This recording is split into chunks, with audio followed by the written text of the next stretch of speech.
আমি এতিয়া ভাৰত চৰকাৰে এটা মোবাইল মনিটৰিং চিষ্টেম এটা ইন্ট্ৰডিউচ কৰিছে আৰু এই মোবাইল মনিটৰিং যিটো চিষ্টেম এই চিষ্টেমত হৈছে কি দুইবেলা যিসকলে জব কাৰ্ডধাৰীয়ে কাম কৰে তেওঁলোকে ৰাতিপুৱা এবাৰ তাত যিসকল আমাৰ ব্যক্তি থাকিব GRSয়ে হওক বা পঞ্চায়তৰ ছেক্ৰেটাৰী এবাৰ তেওঁ ফটো উঠিব লাগিব আৰু আবেলি এবাৰ ফটো উঠি পেলাই তেওঁলোকে যেতিয়া আপলোড কৰিব তেতিয়া জব কাৰ্ডধাৰীসকলে অট'মেটিকলি তেওঁলোকৰ এইটো জেনেৰেট হ'ব আৰু টকাটো পাব।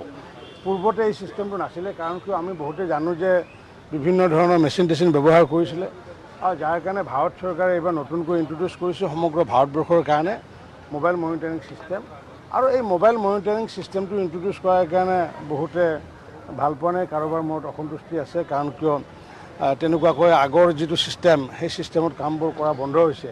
কিন্তু এতিয়া যিহেতু MGNৰেগা গোটেই কামবোৰ যিহেতু ভাৰত চৰকাৰে চায় গতিকে ভাৰত চৰকাৰে যিটো নিৰ্দেশনা সেই নিৰ্দেশনাৰ আধাৰতো আমাৰ অসম চৰকাৰে কামবোৰ কৰিব।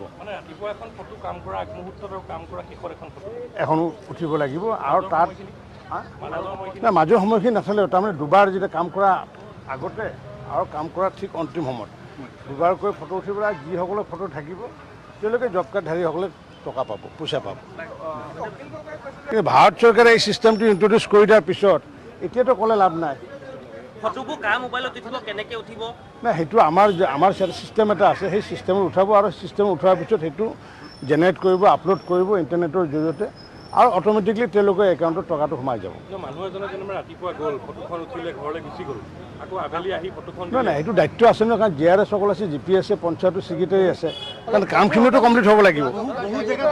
নহয় ছাপ'জ আপোনাৰ 100 মিটাৰ ৰাস্তা এটা 100 মিটাৰ ৰাস্তা এটাত কিমানটা জব কাৰ্ডৰ কাম মেণ্ডেজ কিমান লাগে সেইটোতো এষ্টিমেটত ধৰা আছে। গতিকে মেণ্ডেজ তাতে যিমান আছে সেইটোৰ আধাৰত হ'ব। গতিকে সেইমতে যদি কামটো নহয় তেতিয়া পাব্লিকে ধৰিব নহয় এইটো। গতিকে এইটো নহয় যে ৰাতিপুৱা ফটো উঠি ঘৰত যাব, আবেলি ফটো উঠি যে ঘৰত যাব সেইটো নহয় কাৰণ কিয় এটা 100 মিটাৰ ৰাস্তাত যদি আমি যদি ধৰি লওঁ যে নহয় 100 দিন কৰ্মদিন লাগিব গতিকে স্বাভাৱিকতে 100 দিন কৰ্মদিন থাকিব কাৰণ কিয় ৰাস্তাটো সম্পূৰ্ণ হ'ব লাগিব। ৰাস্তা যদি সম্পূৰ্ণ নহয় তেতিয়া আকৌ বিল নাপাব। গতিকে সেইকাৰণে যাতে ফাঁকি দিব নোৱাৰে আজিকালি তেনেকুৱা চিষ্টেম কৰিছে আৰু ভাৰত চৰকাৰে এইটো চিষ্টেমটো অকল অসমতে নহয় সমগ্ৰ ভাৰতবৰ্ষতে কৰিছে এইটো আৰু এইটো কৰাৰ কাৰণে এতিয়া ট্ৰেন্সপাৰেঞ্চিটো খুব ভাল হ'ব বুলি মই ভাবোঁ।